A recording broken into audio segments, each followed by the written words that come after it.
What's up, guys? Apex Gamer 2020 here. Welcome back to another Microsoft Flight Simulator video. And in today's video, I'm going to do some proving. So I had said to a lot of different people that I could probably fly one of these helicopters in a pinch if I ever had to. Now, doing all of the things like air traffic control and taxiing to outer runways, no, I can't do any of that crap, but the baseline getting into a machine, starting it up and getting in the air, yeah, that I'm very confident in some models of aircraft that I can do. And this R66 turbine is one of those aircraft that I am very confident that if I was forced to fly one in reality, I could do it. And in today's video, I'm going to demonstrate exactly how I would do that. Now, there are probably some factors that I don't know about that might make this a lot harder for somebody inexperienced. But based on the fact that this is a real model of a helicopter, and very similar to the one that I flew in when I made the R44 Raven 2 video and the specialty videos, this is like an upgraded version of that, and it is still the R series helicopter. The Robinsons 44, 22, and 66. Well, 22, 44, 66 is the actual order that it goes in. But anyway, enough babbling. Let's get into this chopper and show you guys how it's done. Alright, first thing we have to do is we have to remove the PITOT cover.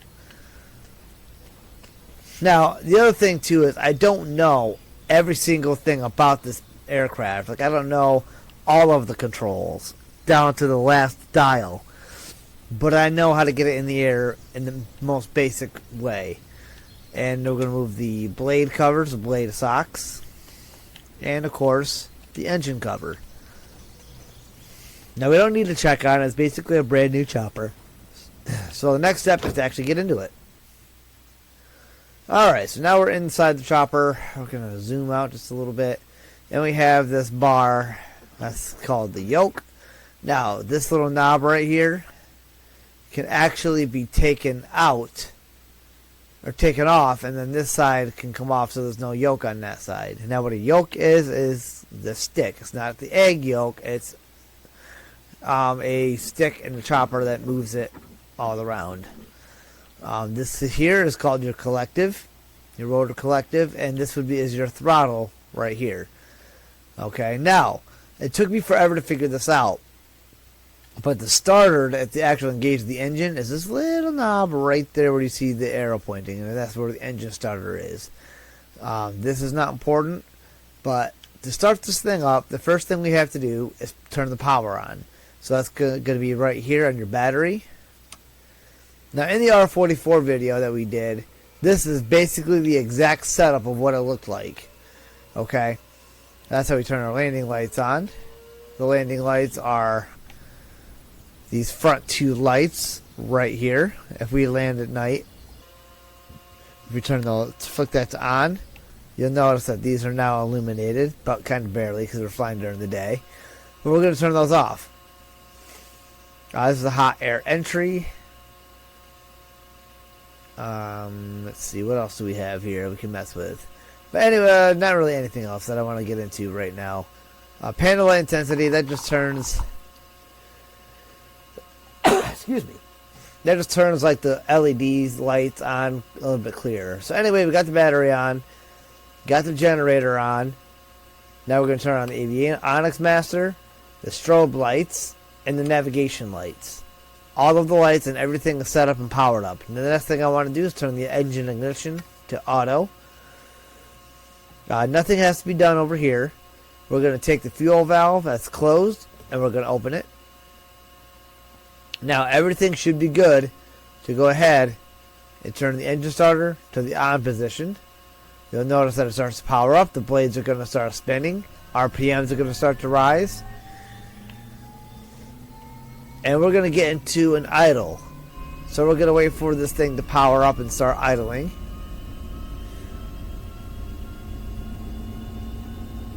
Now, this is how I can know that I can fly this particular model, not every single helicopter in the world. Like, if you put me into a Black Hawk, forget it. Alright, RPMs are almost up to 30. The power's up to 9. We'll leave the collective down. Throttle all the way down as well, until the RPMs build up.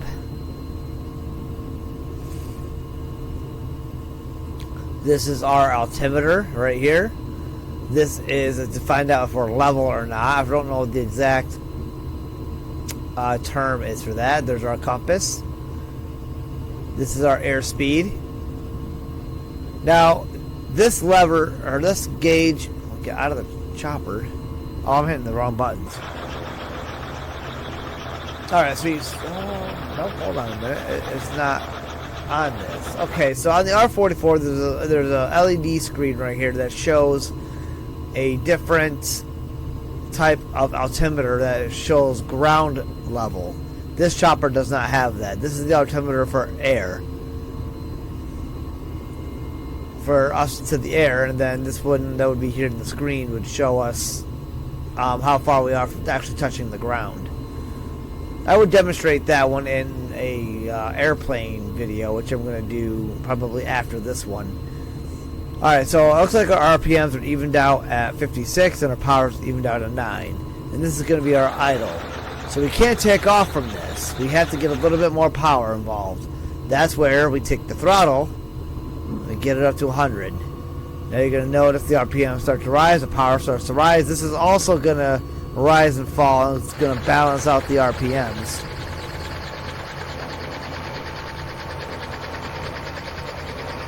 I'm just going to wait for that to happen. There we go. These gauges and the RPMs, actually if we're looking inside the chopper, RPM gauge I believe is this one. Power gauge might be that one. I'm not 100% sure about that either. Okay, so RPM gauge is actually this one. And then the power gauge is this one.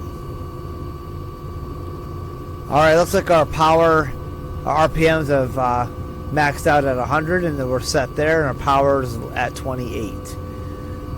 And now, guys, the time has come to take off. So, and we are actually taking off from the Finger Lakes Regional Airport. This is actually where the FLX helicopters company is out of, which is where I flew, the company I flew with, and the R44 chopper. So here we go. Now we're going to start to slowly raise the collective, nice and easy. And let's see the chopper kind of start to bounce up and down a little bit as I do this. You notice the power starts going up, and we're slightly airborne. Now we're kind of at a hover. Now this is where I start to lose like policy. I don't know if choppers can just take off from their spot on an airport, or if they actually have to taxi and take off from a spot on the on the runway. So now we're in the air. Now this is where the yoke comes into handy. So now we're going to push forward on the yoke to go forward. Now, when you're flying this, I know this is easy to say, oh, you're doing this on a controller, or try doing this in real life. Well, yeah, you got a point. So how I would actually be controlling the yoke is my right hand would be on the yoke, on that bar. You see on the right here? And my left hand would be on the yoke. Oh, I'm sorry, on the collective. I spoke wrong. Now, if I don't push up on the yoke, what happens is it's neutral in this spot, and then it rises the nose, which is how we gain altitude. Right now, our altitude is about about 1,300, 1,400 feet. We're still climbing. Now pushing up on the yoke there, and it's starting to turn us a little bit, so we want to pull to the left. Now, the other thing, too, is this string right here. We want this as straight as possible.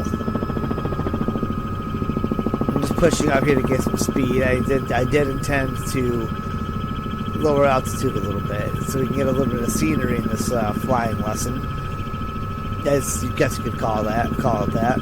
Now, if I push way up on the yoke, we're going to go into a nosedive, and we're going to get all kinds of warnings. Pull back, the nose rises up. And obviously, if we turn... level this out so we're not getting this noise. There you go. Now we can turn left. to turn left that way, or right to turn right this way. Now you're probably wondering why the helicopter's not turning. Well, this is where we get rudders involved. So now if I want to turn right, I'm going to turn to the right and apply a little bit of right rudder. Now if I start rolling too much, I can go back to the left and still apply some right rudder to make that turn. The same applies for a left turn. Left, with a little bit of left rudder, kind of come back to the right a little bit. It's all kind of a balancing act, guys. It's how comfortable you are with the chopper. Now, I'm not saying or claiming to be an expert pilot, because I'm not a pilot at all. I don't have a pilot's license. But based on the fact that these are real models and real techniques that you would use to fly with, I'm confident that if I had to jump in and try to fly this thing in real life, I could do it. I could 100% do it. Now, if we go into third person, you'll notice we're in a pretty steady level flight.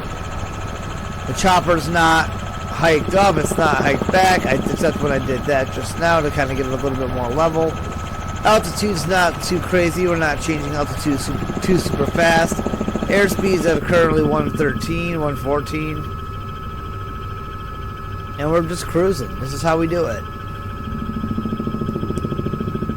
Okay, I want to turn left and start heading back toward the airport. These things don't necessarily turn on a dime either.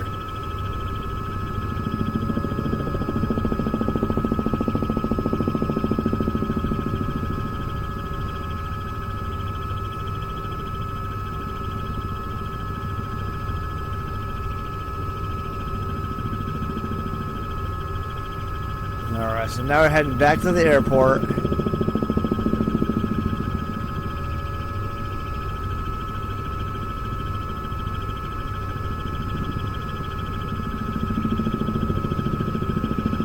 And we're going to kind of bring it in like it's an airplane. And I'm going to start lowering power a little bit so we can start decreasing altitude. Now to slow down, I have to let the nose come up while I decrease the collective. So we don't gain altitude when the nose comes up, but we continue to descend. You notice our airspeed is starting to drop now. Altitude's going down. And we're going to have a nice ginger landing right back where we were. You don't want to come down too fast.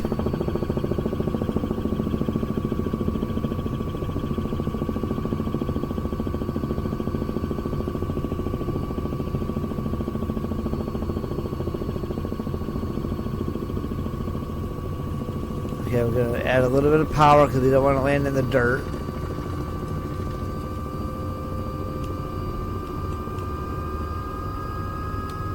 Alright, so I jumped the gun a little bit. Notice how we're still in control of the aircraft, though I just didn't exactly pinpoint my landing where I wanted it to be. But we're still in a little bit of a hover now. My goal was to get into the hover over there, so I kind of missed my mark for landing zone.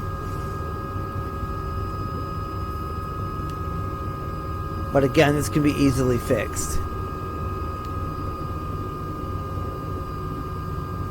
Now, if I had to talk to an air traffic controller to make all this happen, not likely I could do it.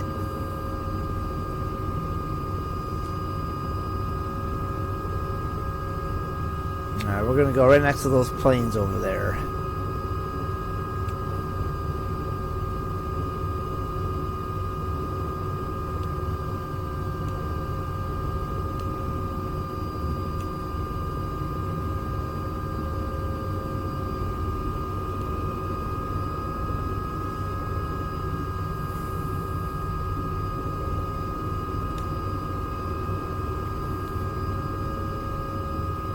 Alright guys, we're setting up for a nice soft landing.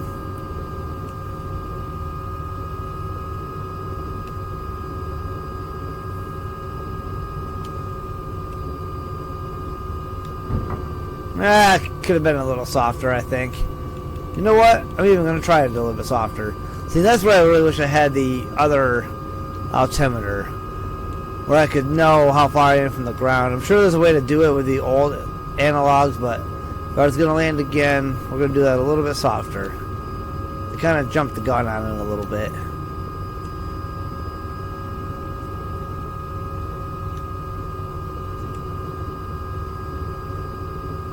Yeah, I'll just go like right here.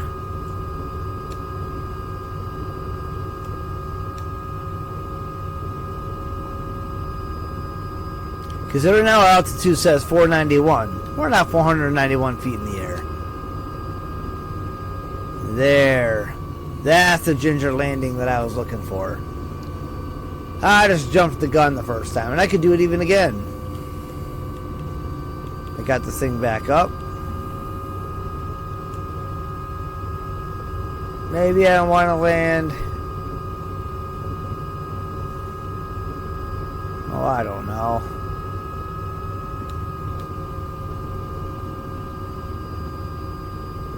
How about in that circle over there?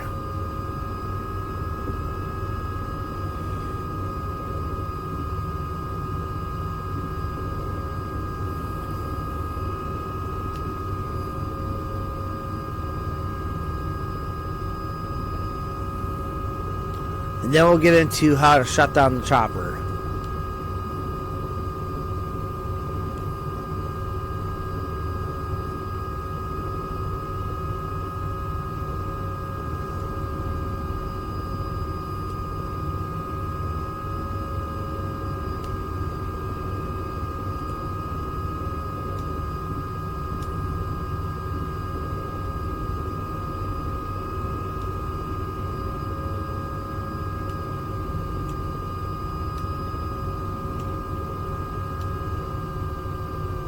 There we have it. Nice soft landing. Now if I was going to turn this thing off, all I would do is start turning switches off. Turn off the engine ignition. I'm going to turn the battery off. Turn off the generator. And that shuts down everything. Turn off my strobe lights. However, the blades are going to continue to spin. So what do we do for that? We pull that down. And that is our rotor brakes.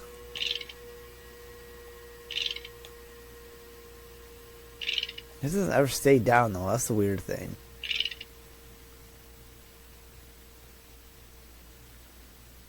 I'm not sure why I can't get it to stay down. It just automatically takes itself back up. I don't know if it's supposed to do that.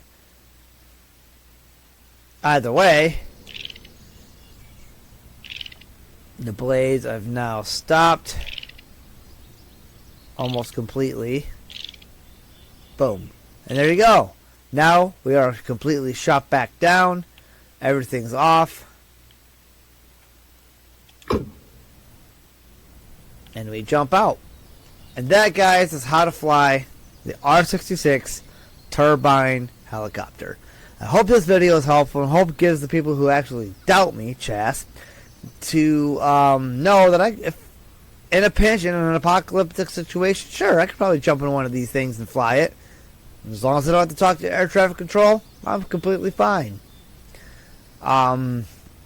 Now, a lot of you guys might be thinking too, well, yeah, it's easy to do in a video game, but you don't know how it feels. After today, I actually do have a pretty good idea of how it feels for one of these things to take off, land, and fly around.